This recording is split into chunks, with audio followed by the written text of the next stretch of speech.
How long have I been working here? That was the question. It's been about 4 years. You know, I love my job, it's my passion. But the old site manager, the boys and I didn't like him so much. He contracted this one portable restroom company that was the worst at cleaning and communication. We never knew how to get in contact with them, so every time we had to go to the restroom, it was so dirty.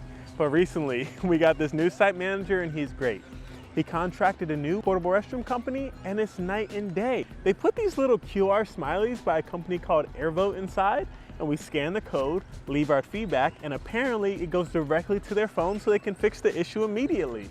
And then by the time I have to use the restroom the next day, it's completely clean. So yeah, I love my job and this new system we got here with AirVote. Is that all we got here? I gotta get back to work. Actually, I gotta go to the bathroom and scan AirVote real quick. We have no toilet paper earlier. I don't know how to do this. You gotta, it's your chair.